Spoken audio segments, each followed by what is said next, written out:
Welcome to our channel Vedantu Maharashtra. Ma'am October, November, December and January 4 he months बाकी हैं. Is it possible to still score 90+% in Maharashtra board? क्योंकि यार सब लोग बोलते हैं कि 10th में जितना परसेंटेज आया 12th में वो ड्रॉप डाउन होता है. How far is it true? तो ये कुछ पॉइंट्स, टिप्स एंड ट्रिक्स हम आज डिस्कस करने वाले हैं which are 100% they are going to help you in your Maharashtra board exams. So let me tell you one thing my dear students, कि जैन का जो महीना होगा, जनवरी का महीना, you will be very busy in your practical, in your submission, in your final board exam practice practical. तो जैन का महीना you are going to be super caught up. तब आपको 6-6, 7-7 घंटा सेल्फ स्टडी को मिलना थोड़ा डिफिकल्ट है. So the targets we are going to keep chapter wise, subject wise are going to be from the month of September and not from the month of October. तो यार 4 months में mission 90+ कैसे हासिल होगा? Let us see that. अब उसमें सबसे पहला जो चीज आपको ये याद रखनी है कि पैनिक नहीं होना है यार. क्योंकि क्या होता है ना, जब हम ओवरथिंक करना शुरू करते हैं या सेल्फ डाउट में चले जाते हैं कि यार अब तो 3 महीने में क्या हो पाएगा, 2 महीने में क्या हो पाएगा, और फिर उसके वजह से we start to panic more. और मैं हमेशा बोलती हूँ your stress is inversely proportional to studies. यानी आप जितना स्ट्रेस लेते रहोगे उतना आपका पढ़ाई कम होते रहेगा. So what we need to do right now is stop panicking and start planning.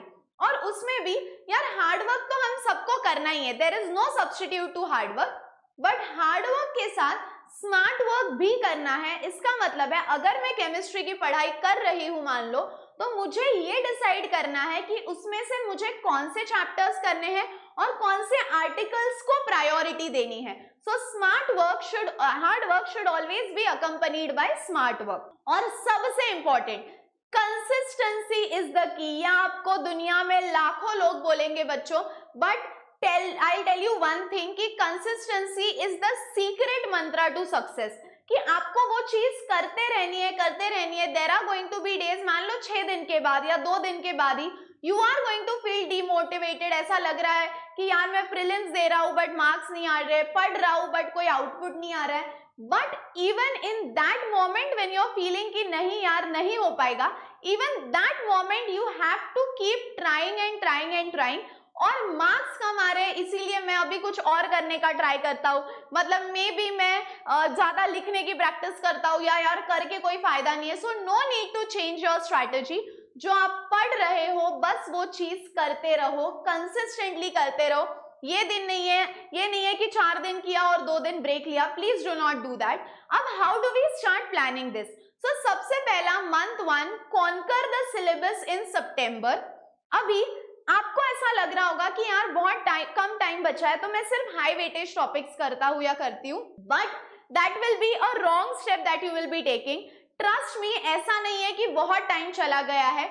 You can still cover the syllabus. And how can you still cover the syllabus? तो हर चैप्टर हो, फिजिक्स हो, केमिस्ट्री हो, maths हो या biology हो, आपको हर chapter 1 shot cover करना होगा. मैम ये 1 शॉट चैप्टर्स या ये नोट्स हमको कहाँ मिलेंगे? सो दीज 1 शॉट के नोट्स हो जाए या ये लेक्चर्स हो जाए, ये आपको मिलेंगे इसी चैनल के प्लेलिस्ट पर. 1 शॉट के प्लेलिस्ट में आपको ये मिलेंगे. So check the 1 shot playlist और वहां से सारे लेक्चर्स डिटेल में देखो और उसके नोट्स निकालो. This is point 1.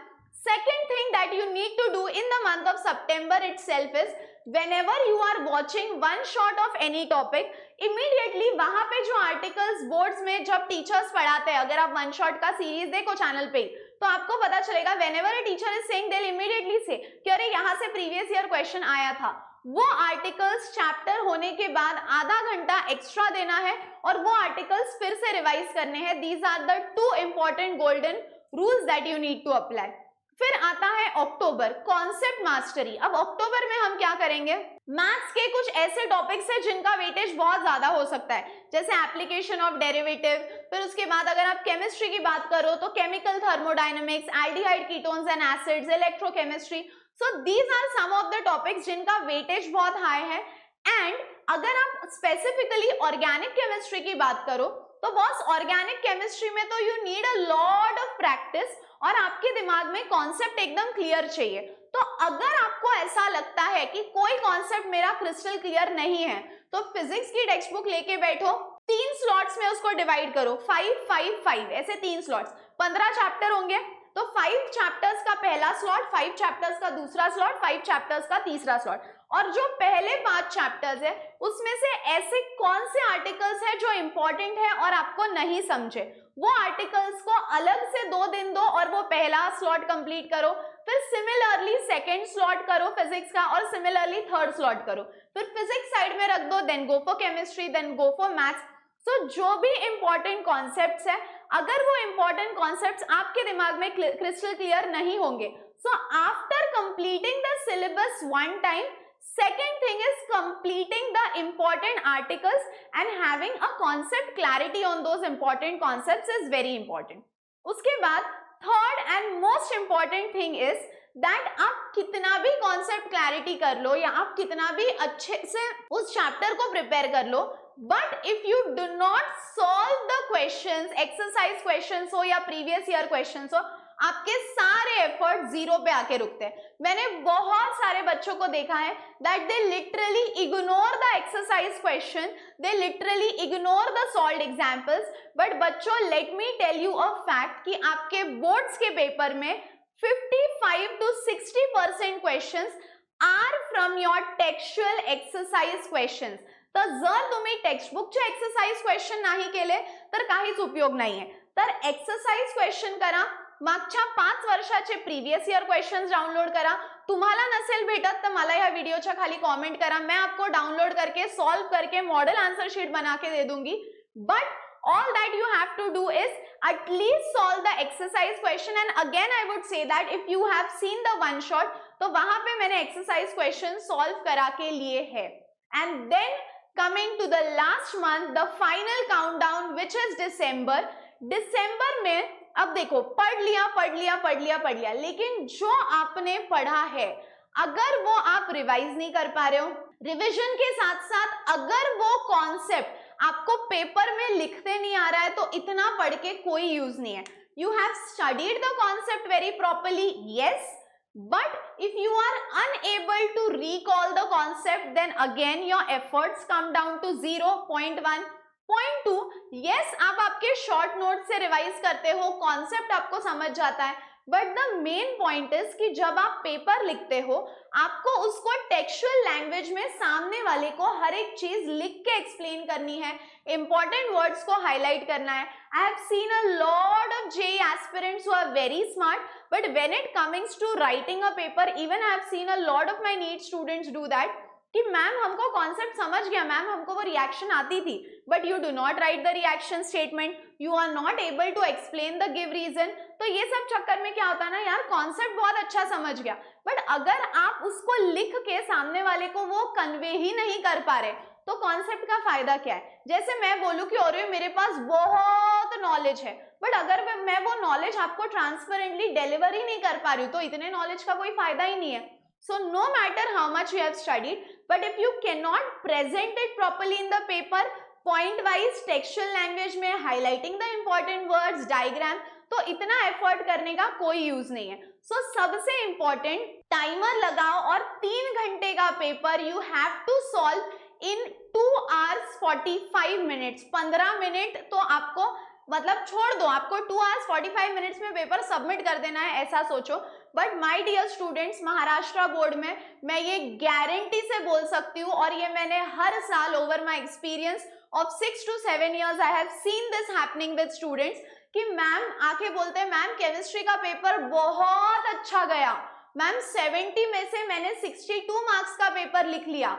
बट जब उनका रिजल्ट आता है then they get to know कि अरे रिटर्न में तो मेरे को 54 ही मार्क्स मिले, फिर ये मार्क्स गए कहाँ? तो रिएक्शन में स्टेटमेंट नहीं लिखा था, डायग्राम लेबल्ड नहीं थी, इंपॉर्टेंट वर्ड्स को हाईलाइट नहीं किया था, कैटलिस्ट नहीं लिखा था, कंपाउंड का नाम नहीं लिखा था, गिव रीजन में जहां 4 पॉइंट एक्सपेक्टेड है 3 पॉइंट लिख लिए। सो महाराष्ट्र बोर्ड का जो करेक्शन है that is not very lenient, वो थोड़ा स्ट्रिक्टली करेक्ट करते हैं।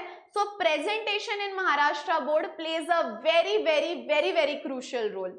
यहां तक क्लियर है? उसके बाद सब्जेक्ट वाइज हैक्स अगर बोलना रहेगा तो all I can tell you about chemistry is that focus on the named reactions, focus on the conversion question, वो XY वाले जो होते हैं, और फिजिकल केमिस्ट्री में जो आपके फिजिकल केमिस्ट्री के पहले 5 टॉपिक्स है, solid state, solution, ionic equilibrium, chemical thermodynamics, electrochemistry and chemical kinetics, इनका एक सेपरेट बुकलेट बनाओ जहां पे आप पूरी फॉर्मूला लिस्ट लिख सको.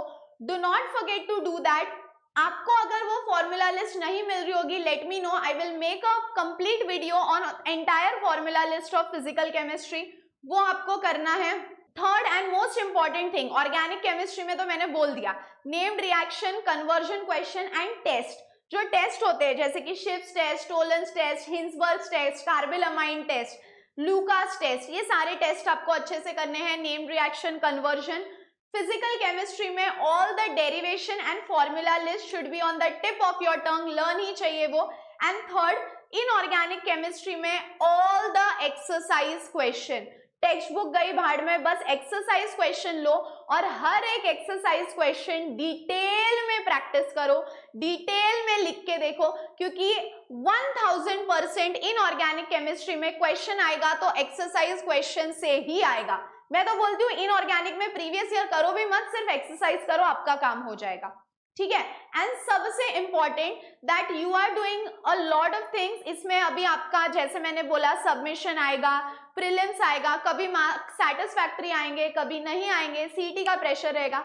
But above all this just remember one thing my dear students, it is a mental game that no matter कितना स्ट्रेस हो, कितना पैनिक हो, how do you remain calm in this situation, that is the most important thing. क्योंकि अगर आप 2 घंटा stress लोगे तो आप स्ट्रेस ले रहे हो, सोच रहे हो और जब आप पढ़ने बैठोगे ultimately you are going to feel very drained and mentally very very exhausted. So stress कम लो, काम पे लगो.